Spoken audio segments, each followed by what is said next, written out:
Hello दोस्तों, स्वागत है आप सभी का आपके पसंदीदा YouTube platform the notebook global academy पे।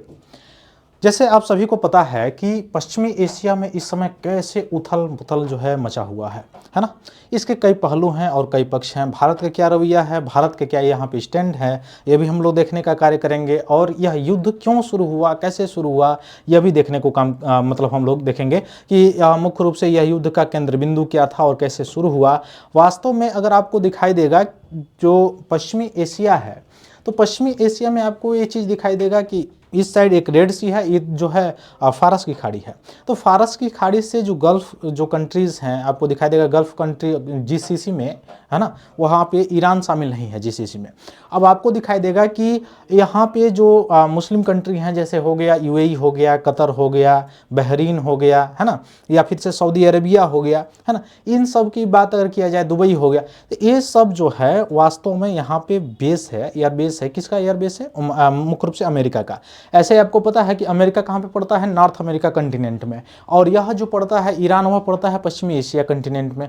फिर जो है अमेरिका कैसे ईरान पे आके अटैक कर सकता है, आपके दिमाग में चल रहा होगा। तो ये सीधे सीधे है कि अलग अलग देश जो है अपना एयर बेस देते हैं इस्तेमाल करने के लिए।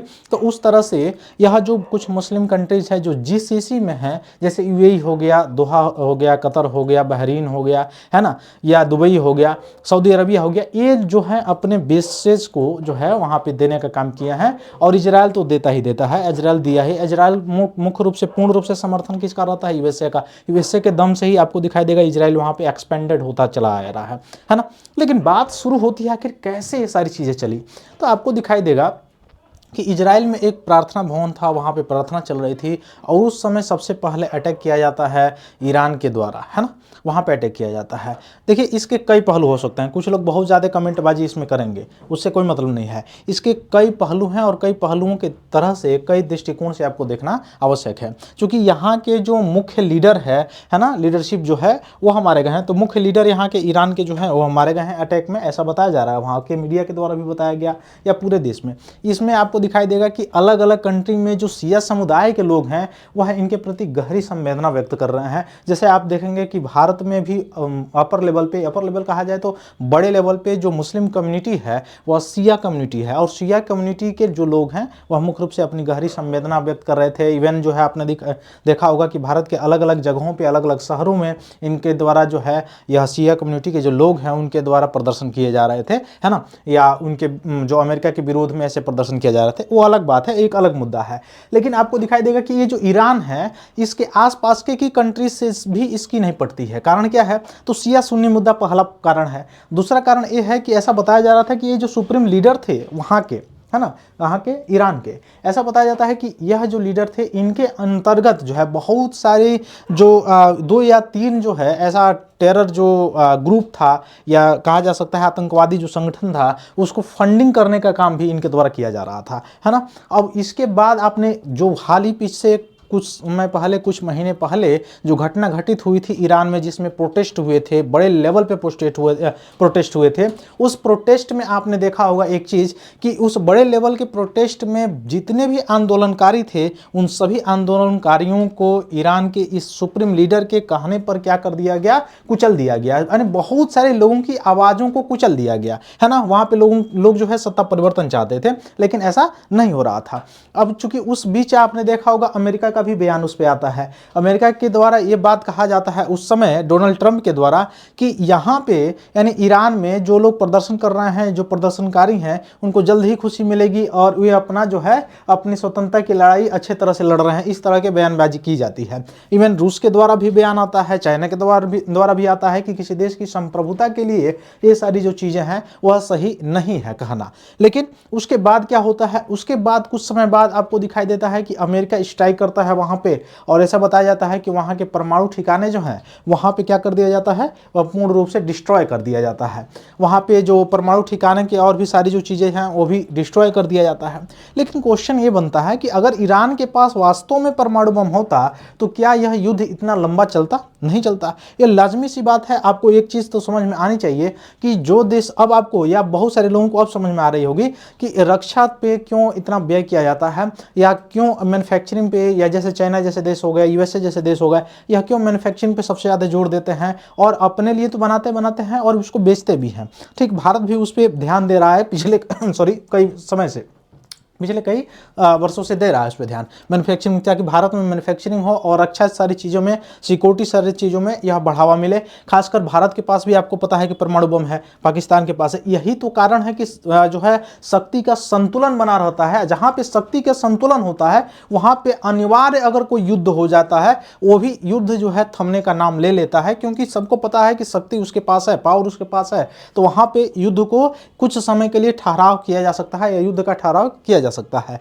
लेकिन जैसे ही शक्ति का असंतुलन होता है वहां पे ये सारी चीजें क्रिएट होना शुरू हो जाती हैं। तो कुछ लोगों के द्वारा ये भी ट्रोल किया जा रहा था कि भारत सरकार जो है अमेरिका के, जैसे चाचा चौधरी जो हैं, चाचा चौधरी कहने का मतलब है कि अमेरिका के जो राष्ट्रपति ट्रंप हैं उनके आगे झुक गई है, जिसके कारण जो है भारत को बकस दिया गया और ईरान झुकने का नाम नहीं ले रहा था, इसलिए ईरान को नहीं बख्शा गया। ईरान पे ये सारी कार्रवाइयां की जा रही थी। अब इसमें कितनी सच्चाई है वो अलग बात है, लेकिन एक चीज तो स्पष्ट समझ में ये आ रहा है, वह क्या चीज कि अमेरिका के द्वारा तो बिल्कुल इस्तेमाल किया ही गया है। कैसे किया गया है तो आपको एक पता होगा कि वहां पे जो प्रोटेस्ट हो रहे थे और उसके बाद से अमेरिका के द्वारा जो गतिविधियां की जाती थी या कही गई थी, आज भी जो वहां के सुप्रीम लीडर मारे गए हैं उसके बाद जो है अमेरिका के द्वारा जो बयानबाजी की गई है या जो बयान दिया गया है डोनाल्ड ट्रंप के द्वारा, उसमें भी यही चीजें की गई हैं कि वहां के लोग मुख्य रूप से जो है अपनी स्वतंत्रता की लड़ाई लड़ें और स्वतंत्रता अपनी या अपने फ्रीडम को हासिल कर लें। ऐसी चीजें, ऐसा स्टेटमेंट आया है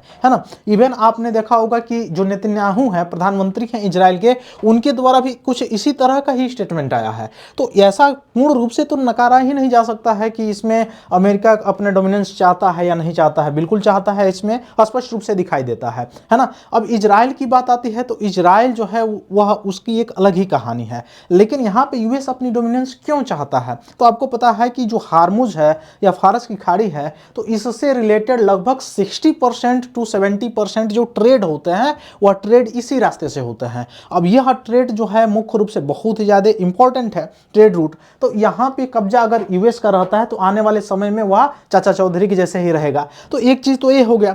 दूसरी चीज़, अगर ईरान पूर्ण रूप से वहाँ पे समाप्त हो जाता है तो कहीं ना कहीं अमेरिका या अमेरिका के द्वारा, अगर अमेरिका ऐसा समर्थन कर रहा है कि हम वहाँ के लोगों से अपील कर रहे हैं कि वो स्वतंत्रता अपना हासिल कर लें, जो लोग प्रोटेस्ट कर रहे थे या जिनको वो चाह थी कि वहाँ के सुप्रीम लीडर को हटाया जाए, तो वो अपनी स्वतंत्रता को हासिल कर लें। अगर ऐसी स्थिति में वहाँ के अगर कोई लोग यहाँ पे सत्ता स्थापित करते हैं तो एक चीज़ें तो बिल्कुल स्पष्ट होगी कि अमेरिका अपना डोमिनेंस पूर्ण रूप से वहाँ पे स्थापित कर लेगा। ताकि क्यों स्थापित कर लेगा, क्योंकि यह साफ साफ अभी भी समर्थन उसके द्वारा ही कहा जा रहा है कि इस तरह का स्टेटमेंट दिया जा रहा है। तो ये चीज़ है। अब आपका मतलब एक क्वेश्चन होगा कि भारत के इस पे क्या स्टैंड है। देखिए, भारत का मुख्य रूप से स्टैंड की अगर बात किया जाए तो भारत इस पे न्यूट्रल स्टैंड शुरू से ही रहता है। वो अलग बात है कि चाबहार पोर्ट पे क्या चीज़ें होंगी, वो अलग चीज़ें हैं, लेकिन भारत का न्यूट्रल स्टेटमेंट है। उसके बाद भी आपको दिखाई देगा कि बहुत लोग ऐसे कह रहे हैं कि भारत के जो प्रधानमंत्री हैं वो इजराइल के दौरे पे गए थे और इजराइल के दौरे से जैसे वापस लौटते हैं वैसे ये सारी चीज़ें शुरू हो जाती हैं। तो क्या ऐसा चीज़ है या क्या प्रधानमंत्री के नाम पे या भारत के नाम पे पीठ पीछे ये सारी चीज़ें हो रही थी? तो ऐसा भी नहीं है। यह जो युद्ध है या जो ईरान और मुख्य रूप से जो इजराइल या अमेरिका के बीच जो शुरू हुआ था वो ये नहीं कि प्रधानमंत्री के जाने के बाद शुरू हुआ, ये बहुत पहले से चल रहा था। और ईरान बहुत पहले से, चूंकि ये प्रधानमंत्री जब वहां विजिट किए थे उससे पहले भी ईरान कहा था कि हम ये सारी चीज़ों का मुंहतोड़ जवाब देंगे, है ना, शुरू से। क्योंकि जब से उसके परमाणु ठिकानों पर अटैक किया गया था और वहां के कमांडर को मारा गया था, उसके बाद से ही ईरान जो है ये सारी चीज़ें गतिविधियों में लग गया था। अब बात आती है कि इसके ही पास के जो पड़ोस के जो मुस्लिम कंट्री हैं ईरान के पास के, वह इसका सहयोग क्यों नहीं करते हैं, क्यों इजराइल का सहयोग करते हैं और इसका सहयोग नहीं करते हैं? उसका कारण दो पहलू है। एक पहलू आप देखेंगे कि शिया और सुन्नी वाला, है ना। मुस्लिम कम्युनिटी में भी मुस्लिम जो समुदाय है उसमें भी दो तरह के आपको वर्ग दिखाई देंगे, एक शिया और एक सुन्नी। तो शिया जो है जो ईरान में है वह भारत में भी कम्युनिटी पाई जाती है ना, और वहाँ पे आसपास जो कंट्री है वहाँ पे सुन्नी पाई जाती है। अब आपने देखा होगा कि ईरान जो है वह मुख्य रूप से क्या किया है, जो कतर हो गया, बहरीन हो गया, यूएई हो गया, दुबई हो गया, इन शहरों पर मुख्य रूप से क्या किया, अटैक किया। अब आप कहेंगे कि यहाँ पे क्यों अटैक किया?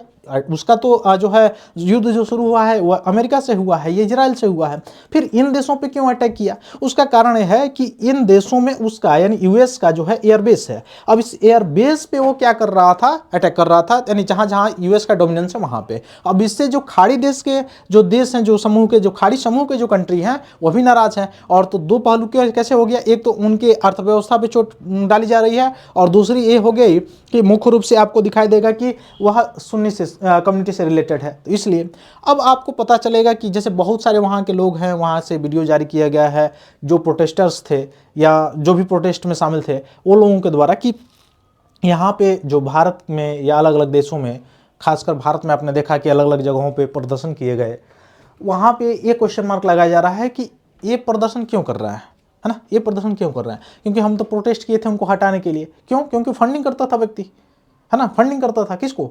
टेररिज्म को। फिर 1965 1971 जब इंडिया पाकिस्तान वार हो रहा था उस समय ईरान ने मदद किया था, किसका? पाकिस्तान का। भारत का मदद नहीं किया था, है ना। तो जो लोग आज आंसू बहा रहे हैं वो अलग चीज़ है। हालांकि डिप्लोमेटिक रूप से एक किस तरह से न्यूट्रल काम करना चाहिए वो ठीक है, ठीक है, अलग चीज़ है। मैं किसी पार्टी या किसी अन्य पार्टी की बड़ाई या शिकायत वाला बात मैं नहीं कर रहा हूँ, लेकिन एक स्टैंड होना चाहिए, वो अलग चीज़ है। लेकिन आपकी सहानुभूति कितना किसके प्रति है? अपने देश में अगर कुछ हो जा रहा है तो सहानुभूति है कि नहीं है, उस पर भी क्वेश्चन आपको, मतलब क्वेश्चन मार्क है। अगर किसी दूसरे देश में है तो उसमें भी क्वेश्चन मार्क लगना चाहिए बिल्कुल। वहाँ पर ह्यूमनिटी से संबंधित क्या चीज़ें हो रही हैं और हमारे वहाँ भी ह्यूमनिटी से चीज़ें क्या हो रही हैं, इन सभी पे लगना चाहिए। ये कोई एक पहलू नहीं होना चाहिए, है ना। एक चीज़ तो कन्फर्म है। दूसरा चीज़ आपको ये समझ में आएगा कि अगर हार्मुज को ये बंद कर दिया है ना, ईरान के द्वारा बंद कर दिया गया है, तो हार्मुज को बंद कर दिया गया है तो उससे क्या असर पड़ेगा? उससे असर पड़ेगा कि पेट्रोलियम संबंधी जो भी चीज़ें हैं, चूँकि पेट्रोल और डीजल जो है महंगे हो जाएंगे। जब महंगे हो जाएंगे तो ट्रांसपोर्ट जो लागत है वो बढ़ जाएगा और उत्पादन लागत बढ़ जाएगा। तो इसके कारण जो है आने वाले समय में बहुत सारी वस्तुओं के रेट जो है वो बढ़ने वाले हैं, वो बढ़ सकते हैं। बिल्कुल इसका कारण यही है ना, मैंने बढ़ेंगे, इसमें कोई शक नहीं है। तो यहाँ से भारत, हालांकि भारत का स्टैंड अगर पूछा जाए तो भारत शुरू से या अभी भी कह रहा है कि हम शांति का, मतलब मुख्य रूप से शांति के पक्ष में है, यानी शांति होनी चाहिए, कहीं भी उथल पुथल नहीं होनी चाहिए, है ना। ये भारत का पक्ष है, स्टेटमेंट है, आपने सुना होगा। तो भारत अभी भी न्यूट्रल है। उसका कारण आपने देखा कि क्या कारण है जिसके कारण भारत जो है न्यूट्रल है। भारत जो है आपको पता चलेगा कि ईरान से भी ट्रेड करता है, उधर इजराइल से भी करता है। दूसरी चीज़, बहुत सारे रेमिटांसेस जो हैं वह खाड़ी देशों से हमारे वहाँ आते हैं। बहुत सारे लोगों के फंसने की भी खबर आ रही है ना वहाँ पे, जैसे कतर हो गया या फिर से बहरीन हो गया, सऊदी अरबिया हो गया, वहाँ पे। तो ये भी चीज़ें हैं, भारत उसमें भी लगा हुआ है, ठीक है। तो ये सारी चीज़ें हैं कुल मिला के। तो ईरानी सरकारी मीडिया और अंतर्राष्ट्रीय एजेंसियों के अनुसार देखा जाए तो 1989 ईस्वी से ईरान के सर्वोच्च नेता जो अयातुल्ला अली खामेनेई, जो कि अमेरिका और इजराइल के संयुक्त हवाई मिसाइल हमले पे, वहाँ की जो मीडिया है वह पुष्टि की है, वहाँ के अधिकारी लोग जो है पुष्टि किए हैं कि इनकी डेथ हो चुकी है। अब ये कितनी सच्चाई है बाद में चलता है पता। वह कौन थे? तो खामेनेई ईरान के सबसे शक्तिशाली राजनीतिक व्यक्तियों में से एक थे। आपको पता है कि जैसे एक धर्मतंत्र चलता है, एक जो है लोकतंत्र चलता है, एक राजतंत्र चलता है। तो इसमें से धर्मतंत्र से रिलेटेड यहाँ पे आपको दिखाई देगा ईरान में जो चीज़ें चल रही थी, है ना, ठीक है। तो लोकतंत्र के ऊपर मतलब संसद वगैरह सारी चीज़ें हैं, लेकिन एक धार्मिक व्यक्ति वहाँ पे रहता है, वह मुख्य रूप से सुप्रीम होता है, ठीक इस तरह का। ऐसे भारत में नहीं है। भारत का जो है वह मुख्य रूप से पूर्ण रूप से क्या है, लोकतांत्रिक देश है। यहाँ पे कोई धार्मिक व्यक्ति नहीं रहेगा या कोई किसी के फूफा नहीं रहेंगे, वह जनता जिसको चूज करेगी वह रहेंगे, सीधी बात है ना।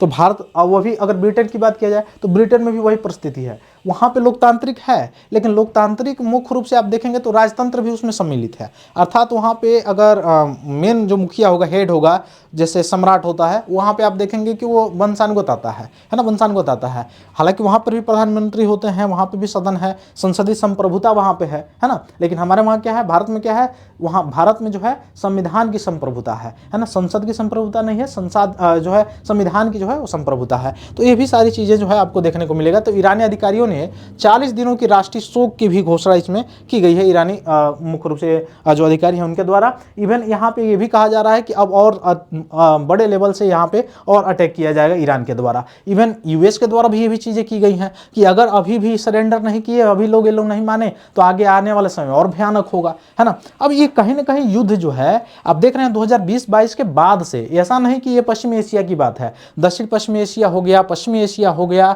यूरोप हो गया, इवन साउथ अफ्रीका हो गया, इस सभी ऑन द होल पे आप देखेंगे तो आपको एक चीज तो नजर होते हुए दिखाई दे रही होगी, 2022 से अब तक यह युद्ध के जैसे मंडरा रहा है बादल, वह मंडराता हुआ बादल टल रहा है, टल रहा है, टल रहा है, लेकिन ऐसा लग नहीं रहा है कि पूर्ण रूप से कभी टल जाएगा, कभी ना कभी ये भिड़ेंगे जैसे 1945 में भिड़े थे। अब क्यों, इसमें आपको दिखाई देगा कि जितने भी इंटरनेशनल ऑर्गेनाइजेशंस हैं, है ना, चाहे यूएनओ हो गया, चाहे यूएनएचसी हो गया, जो भी है, उन सबको आपको दिखाई देगा कि सब चुप्पी साधे हुए हैं, है ना। जिस उद्देश्य के लिए इनकी स्थापना की गई थी वो सभी के सभी उद्देश्य इनके फीके पड़ गए हैं, वो सभी के सभी उद्देश्य क्या है, फीके हैं। तो इसका फंडिंग, इसका ये सारी चीजें आपको सब समझ में आ रहा होगा, है ना। तो सॉरी, इनकी हत्या कैसे हुई, तो ये मैंने पहले बताया कि कैसे हुई, यहाँ पे मिसाइल्स के द्वारा किया गया, और उनके साथ और भी लोग जो है वहाँ पे मारे गए थे। सॉरी। तो इजराइल और अमेरिका का आक्रमण, चूंकि इजराइल और अमेरिका दोनों संयुक्त रूप से ये कार्य करते हैं, तो यह मुख्य रूप से अब आगे देखा जाता है कि क्या चीज़ें होने वाली हैं वहाँ पे। और भी तनाव बिंदु हैं, जैसे इराक से संबंधित सीरिया, लेबनान, यमन, या खाड़ी राज्य हो गए जैसे सऊदी अरबिया, यूएई, यहाँ पे भी मुख्य रूप से यहाँ पे सारी चीज़ें हो रही हैं। एक भी गलत हमले से युद्ध ईरान और अमेरिका से भी आगे बढ़ सकता है और यह विस्तृत रूप ले सकता है, ठीक ना। तो और अगर यहाँ पे नहीं थमा तो यह तृतीय विश्व युद्ध का आगाज भी हो सकता है या शुरुआत भी हो सकता है, ठीक है। खैर, हम तो यही अपील करेंगे कि इस पूरे देश में, विश्व में शांति बना रहे। भारत का यही है मुख्य रूप से मोटो। भारत शुरू से ही, चाहे जो भी सम्मेलन भी भारत में होता है, भारत वसुधैव कुटुंबकम जो है, कुटुंबकम की नीति को अपनाता है। पूरी पृथ्वी एक है, पूरा मानव समाज एक है ना।